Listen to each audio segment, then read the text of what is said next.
Doc was when we were listening to George. What a great achievement for that club, though, Fraser. You mentioned there about some of the pitfalls of being relegated, but there's that chance to get hold of some silverware, regardless of where you are in the division. That's great, isn't it? Yeah, it's why nobody wants to be relegated. We don't want to be relegated this year. We'll keep battling it, but it's why they can, as we mentioned, going down to 3 can reinvigorate you. And Gordon just said it off there then, it's a great chance to compete in a cup competition, have a big day out. Pembrokeshire Cup finals at any level are big days out. Yeah. That they're great to compete in. My best memories were playing in the 3 Alan Brown finals, and no, good for Pembroke. I think they will go up this year. I'd back them to go back up with that cup as well. So no, good for George as well. Excellent. And turning our attention, we're talking, the middle of the summer season at the moment, and football dates. Well, it feels like football's never actually disappeared. No, clubs back in pre-season already. They seem to go back. Some were back end of June, some were start of July. They tend to go back a lot earlier now. It's something they certainly used to. I think, obviously, I'm not literally talking professional. Clubs tend to be a bit more professional about their pre-season. I do wonder, get Gordon's opinions on it now, if it's sometimes too early. I think, because the season tends to run so late. Now, I noticed Hakin have actually held off a couple of weeks, and that's understandable with their West Wales Cup so late as well. But there certainly is, I see a clamour to meet earlier now. Yeah, I'm probably old school, Fraser, but I think your body needs a little bit of break after April. Enjoy your summer with your family, and then possibly come back in, towards the end of July. I've been as late as that. Playing Premiership League football anyway. But, as you said, sides today are probably more prepared than what they were back in the day, and that's probably why they're back so early. But I don't think they need to get so early, personally, myself. You don't lose your touch. It just takes a few weeks and you're back into the flow of it. I know my touch is pretty bad to begin with, to be fair. I remember turning up for pre-season many years ago, and it was one training session. Then, boys, we've got a friendly next week. Straight into it. You get back into it by doing. In my opinion, it's probably better to play a game than have the fitness levels, to be honest. You soon get match fit playing with the ball. It is interesting to see at the moment. You see the social media posts going around about new signings and management and coaches. So the one major one, Division 1 developed so far is obviously a Goodwick. Matt Fox going from Clarkston Road to Goodwick. Fox to go as an assistant manager. Interesting one. To Nigel Delaney and Hakin. And it was interesting when fair play to you could almost argue come out of his comfort zone there. I think he would have been secure in Clarkston Road for a long time. Did a great job with them. Moving over to Goodwick, did that surprise you at all, Good? Well, it did as a second team manager, to be honest with you.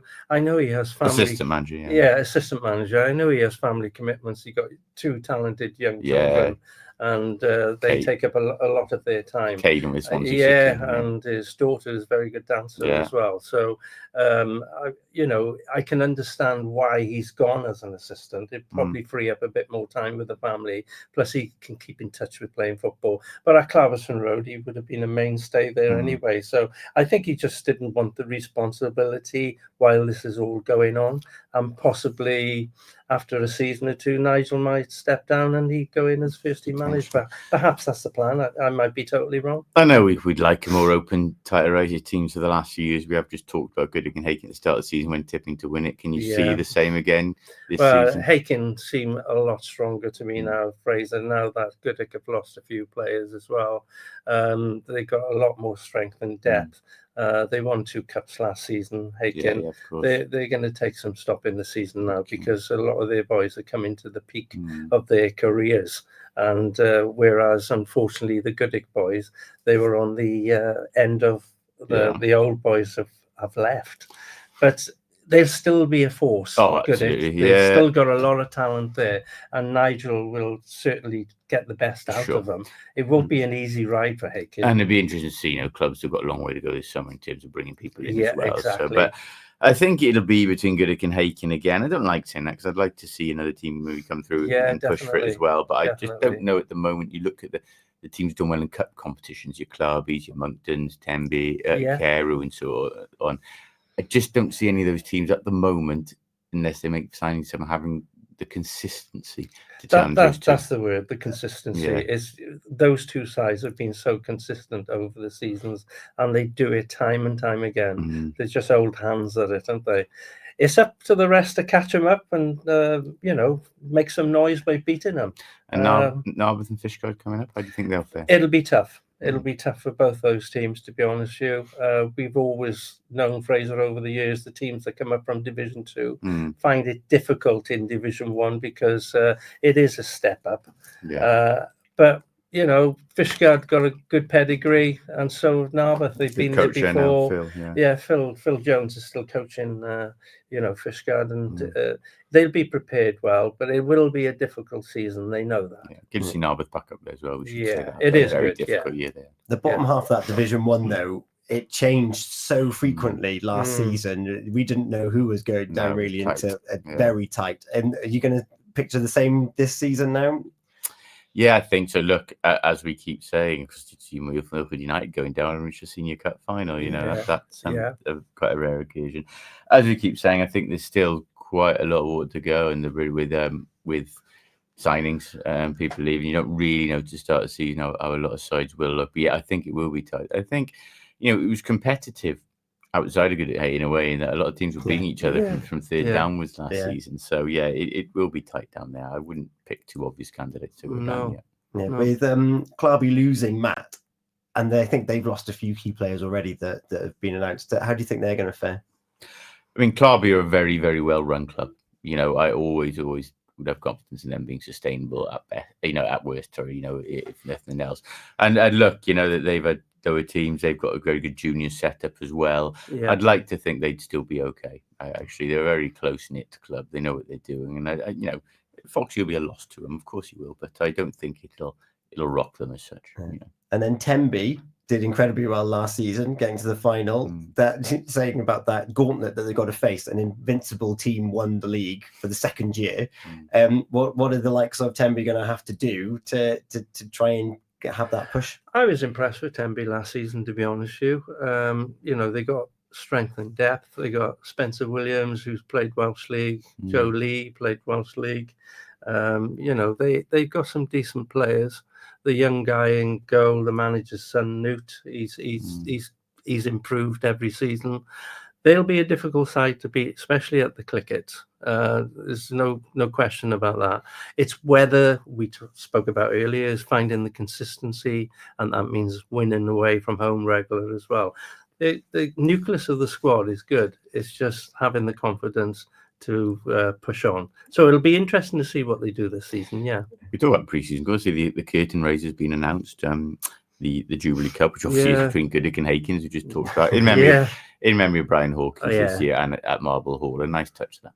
That's a fitting tribute to Brian. I mean, being a Milford man, I mean, to have it at Marble Hall is the ideal, ideal game to have it there in Milford.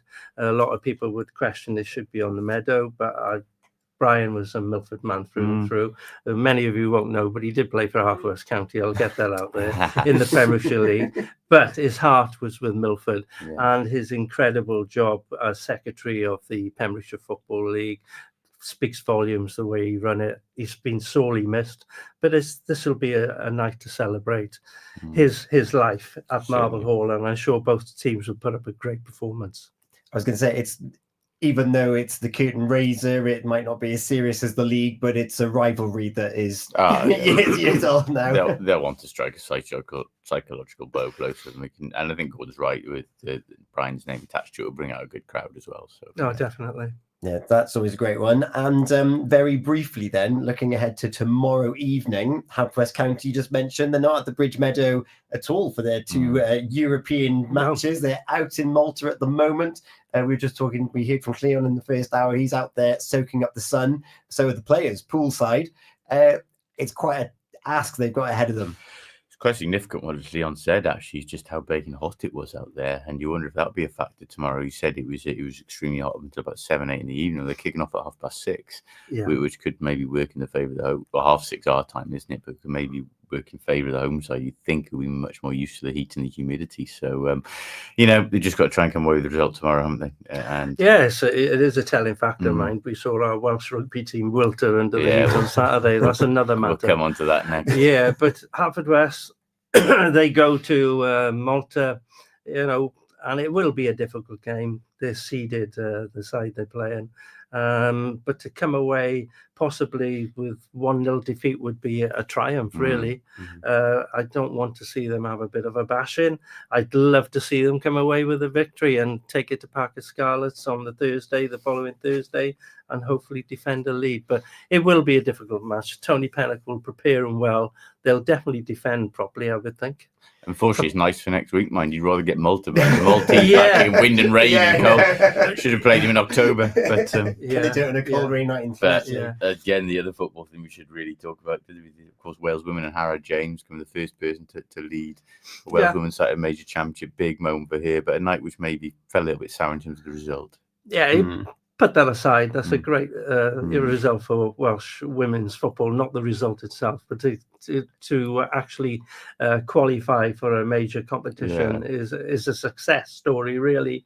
They didn't quite come up trumps for the last game, but nor did the Welsh men in the last World Cup. So there we are. You just gotta. It's an interesting point you make there, actually, because my initial reaction was negative when I saw the score. Obviously, you don't want to be out there just to enjoy yourself, make up the numbers. You want to compete, of course you do. But then looking at all the coverage since the game has been overwhelming feeling of positivity. The amount of Welsh fans that were out there with Dutch fans, incredible amount. The scenes, the streets beforehand, the anthem, it was a huge Welsh presence out there. My mate from the Dave from the Coleman's Had a Dream podcast actually caught crying on the television. I don't know if you saw thought it was him. During the I anthem. recognise him. He's had stick for that, I can promise you. I won't tell you what was exchanged in the text messages, but I gave him some stick for that. But yeah, it means a lot to a lot of people who have travelled out there. Of course, he's got to Clive James of the week. He's gone out to watch and Hara, his daughter. So it is a wonderful decade for Welsh football when you consider that there was nothing to cheer about for so long. And I remember seeing the Welsh women in Rodney Parade, and that was a big deal. Yeah. And they've elevated from that less than 10 years ago, and now they're in a major tournament. Like, it's incredible. I remember seeing Penydarren Park in Merthyr. We're going back about 15, 20 years, and it was a pretty dire occasion. You wouldn't have sensed it was an international. It's come on tenfold since then. And yeah, you're right, Tommy. We're probably a bit spoiled with what we grew up with in Welsh football in the 90s, of what we had the last decade.